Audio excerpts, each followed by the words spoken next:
There are more than a few horror movie franchises that fans would love to see stripped free of their heavy Hollywood burdens and go back to the scary. Resident Evil.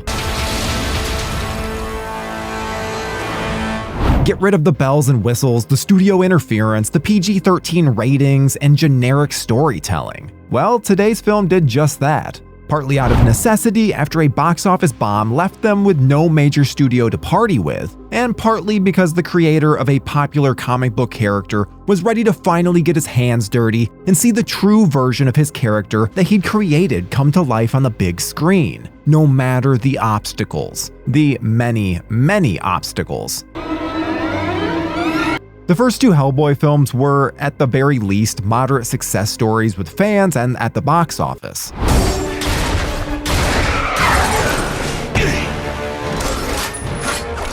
Perhaps not enough of a success story, however, for the studio to greenlight an expensive vision for Guillermo Del Toro's third Hellboy film. After more than a decade between movies, Del Toro finally tweeted in February of 2017 that the sequel would 100% not happen, and that this would be his final word on the matter. So, what's a girl to do except completely reboot the franchise? In 2019, the franchise was rebooted with Lionsgate and the lovable David Harbour in the lead role. Sounds like a surefire hit, right?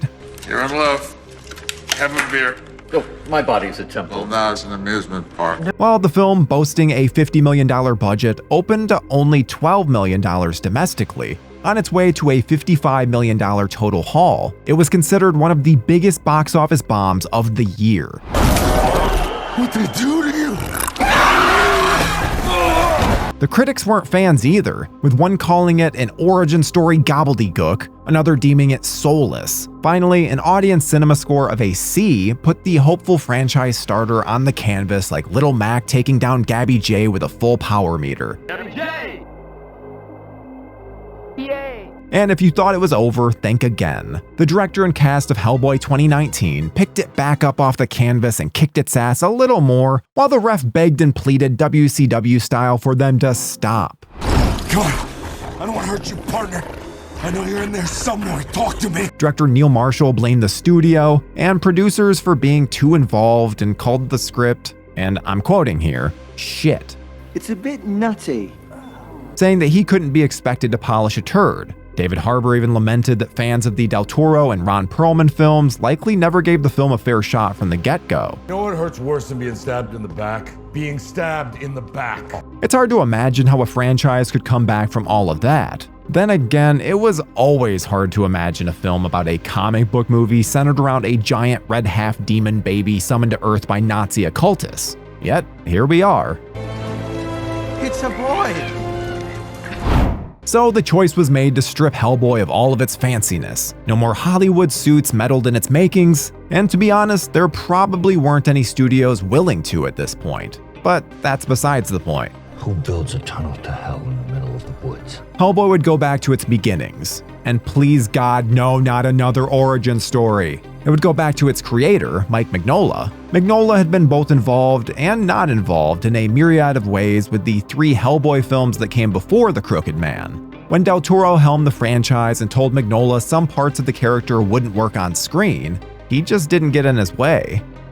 You want it too bad, and that makes me not want you to have it. Mignola was happy to let the visionary director put his stamp on his character. He did, in fact, write a script for 2019's Hellboy. Oi, I need some ID, love. Are you serious? But not the one that Neil Marshall lovingly referred to as shit. My mother was a witch. I bet they left that little detail out in your magazine, huh, Tom? Mignola's script was rewritten by Andrew Cosby before the studio rummaged around in there and, by the end of it, left it something that he didn't even recognize. Safe to say, Mignola was happy to finally have a hands-on approach to his creation. The first thing Mignola wanted was to move away from the superhero moniker and towards the horror of the character. He wanted to move back to a time where the character was simpler, not just the beast of an apocalypse, just a supernatural investigator trying to live his life. You see this face in the mirror long enough, the monsters don't look too bad. It would take us back to 1950s Appalachia, to a place where even the trees and the dirt felt haunted, where Hellboy would team up with a World War II veteran to face off against a demon called the Crooked Man. And there couldn't have been a better time in the franchise for Mignola to tell this story. Even when he wrote the 3-part comic miniseries for Dark Horse Comics in 2008, it was born out of his desire to take Hellboy back to a simpler place, and to pull back and isolate the character from the globe-trotting cosmic stories that he'd become accustomed to. The story feels like something out of an A24 horror film, and budget-wise, that's exactly what they'd need to go for. I don't think so. Mignola armed himself with writer Christopher Golden, who had written Hellboy in his past as well, and writer-director Brian Taylor to get the script written. Taylor had previously written and directed Crank starring Jason Statham, which was a low-budget, over-the-top idea that was so batshit insane, it worked wonders for audiences. 1, 2, clear. He'd also had some experience in adapting comic book movies with Ghost Rider: Spirit of Vengeance, for better or worse.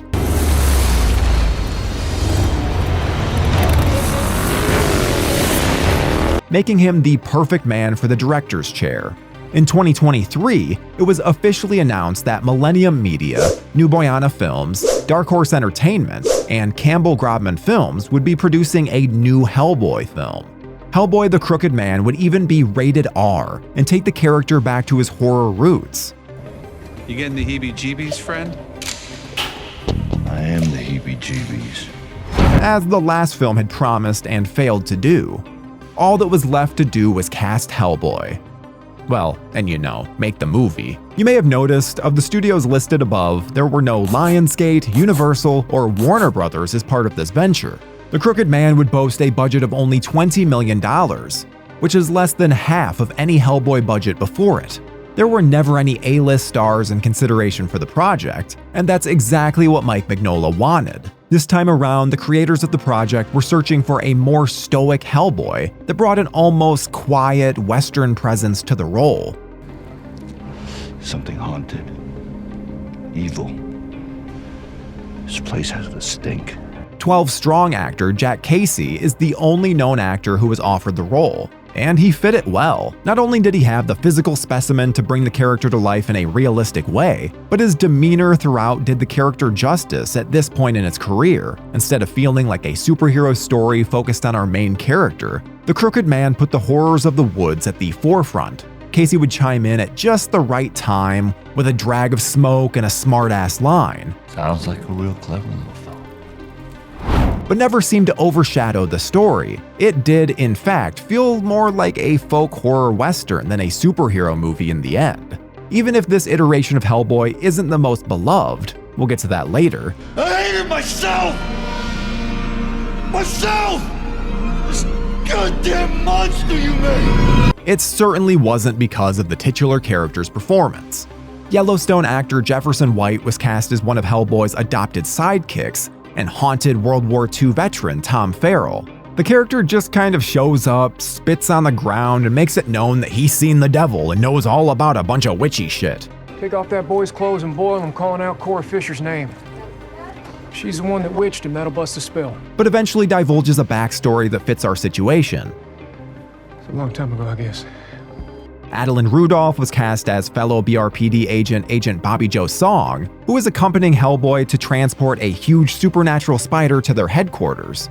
And when I say huge, I don't mean the nickel-sized spider in my laundry room that sends my wife and kids screaming out of the house like Pennywise just floated out of the toilet, but legitimately huge, like the size of a lazy boy huge. Seriously misunderstood creatures spiders are. It's the eyes, I reckon, they unnerve some folk. Not to mention the pincers. When the spider escapes, Hellboy and company end up in the middle of some woods straight out of Robert Eggers' The Witch. I be the witch of the wood. Surrounded by backwoods folks using an invalid child as a floor rug. Then there's a friendly witch who leaves her naked body looking like a deflated Hot Pocket to shift into a raccoon in the woods, and a mean witch who is gorgeous on the eyes but has the voice of someone who's really just here to scope out the copper wire situation in your apartment. Who's this now? This ain't who I come to see. Good Witch is played by newcomer actress Hannah Margetson, and the latter by Vikings actress Leah McNamara. All of our good, bad, and in-between forces face off at a church by film's end, And the church is run by none other than the butler from Fresh Prince of Bel-Air himself, Joseph Marcel. I would be most happy to, Master William, but to the best of my knowledge, hell has not yet frozen over. That's right, Jeffrey.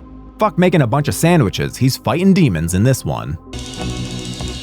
Gonna need a new shovel. The 2.5-month shoot took place in Bulgaria in 2023 and featured an impressive number of special effects shots. Though there was no hiding the need for computerized special effects shots in The Crooked Man, the film had a bevy of impressive moments visually, and more than a few inspired moments overall. The goal here was to make this feel straight off the pages of the comic book, and in many ways it succeeded. You all right, big fella? Yeah, some kind of booby trap. Gutsy editing choices, such as a random cut-in where a scary lady shows us how to make disgusting witch balls. Make them round and a good size for throwing. And that's that. Were a welcome innovation for this viewer. Still, the production found themselves in hot water when an article out of the Berlinale Film Festival quoted the director as saying that they used artificial intelligence to create many of their special effects after not being able to make the shots work practically. Folks were unhappy to say the least. It took director Brian Taylor heading to Twitter to clear the air, stating that the Millennium Films president was misquoted in the article and had actually been discussing his previous film, The Offering. The director promised that Hellboy the Crooked Man had zero use of AI. Author's note here: a look at the article featuring the quotes makes this a very substantial claim, as the author of said article clearly assumed that he was talking about Hellboy, when the man never said no. Also, both Hellboy and Martin Bassendale's Crooked Man were 100% created using makeup and special effects, which is always welcome. Though someone working on production did take to Reddit to share some early photos and revealed that they were hopeful that some things would be added in post that never were. Things such as Hellboy's yellow eyes and the Crooked Man's broken neck. Considering the director ended up having to create the opening credits himself on Photoshop and After Effects due to the project running out of money, one could definitely imagine this was due to budget restraints. You tell your master if he wants to get to these poor folks, he's gonna have to go through me. The result of all of this was kind of exactly what they'd set out to accomplish: a scaled-back, lower-budget, horror-fueled version of Hellboy with a kick-ass score by composer Sven Falconer, who also worked on Scream 6 alongside Brian Tyler. Who is this? Hello, Samantha. Did you miss me? You know how in A24 folk horror movies, it always sounds like there's some guy behind the barn or in the woods playing a haunted violin?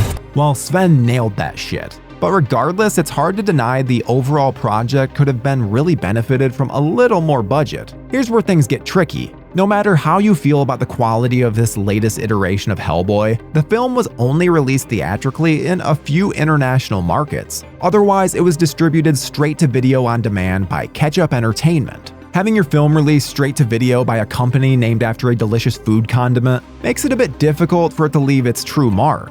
It would appear that the future of the Hellboy franchise post The Crooked Man has as much to do with the failures of the 2019 reboot as it does anything else. That being said, the film wasn't exactly beloved by critics either, sitting at a 36% rotten on Rotten Tomatoes, though it did boast a 51% audience score.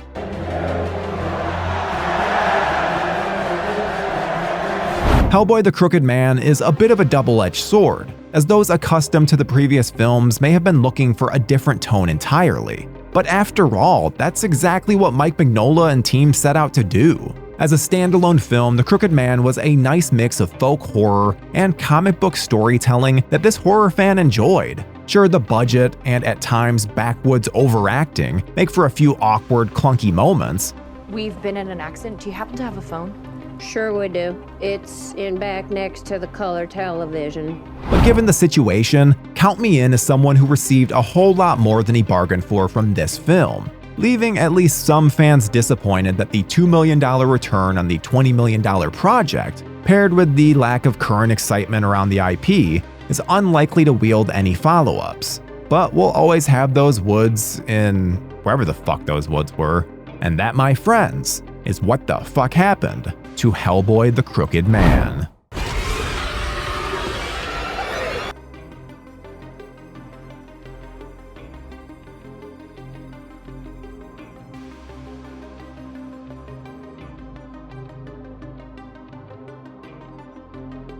Thank you for clicking on our video, everybody. If you like what you saw here, please make sure you like the video and subscribe and share with your friends who like this sort of content. JoBlo was created by movie fans for movie fans, and we appreciate your support.